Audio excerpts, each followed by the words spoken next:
You just explained what it is that makes the bus driver See, so. three weeks ago, you described it as we're social workers, a social agency.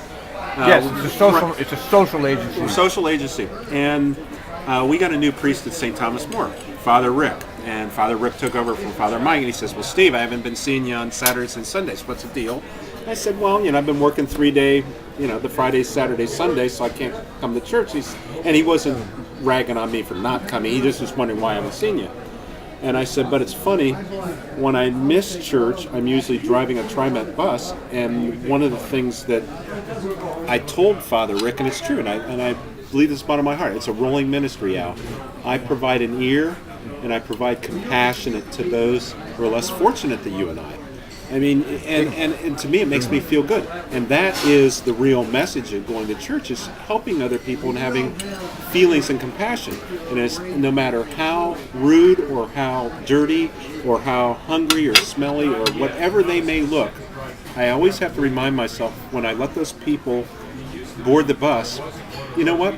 That person is a result of a union of two loving persons. And as a result of that union, 9 months later, when that inevitable sperm met that inevitable egg, that baby was born, and that baby turned into that person that I'm letting on the bus. And what happened from the time that baby was born to what happened to that person getting on the bus, I'm interested in them, and they still deserve some feeling, some compassion, some understanding. And I learned this during last year's snowstorm when I was, I think, at one time, those 4 days I drove during the snowstorm, I had a 33. I could have sworn I was maybe only one of two or one of three 33s running up and down McLaughlin from downtown to Oregon City. And the people that I met last year, phenomenal. They were homeless. They were sleeping in those car lots on McLaughlin. The snow got so high, they couldn't push their sleeping bags underneath those big, tall pickup trucks that sit up 8 feet off the ground, and that's where they camp at night, is along all those car lots in McLaughlin. I never knew that.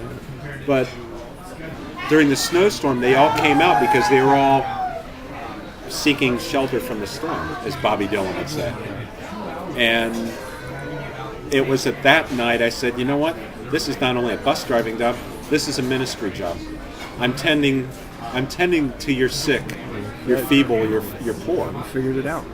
Yeah, and that's why one of those things where you can get the feeling like you've just been to church after a 4 or 5 hour shift driving, especially at night and on the weekends. Yeah. And Yeah, you got it. You're one of the first people that actually got it all the way.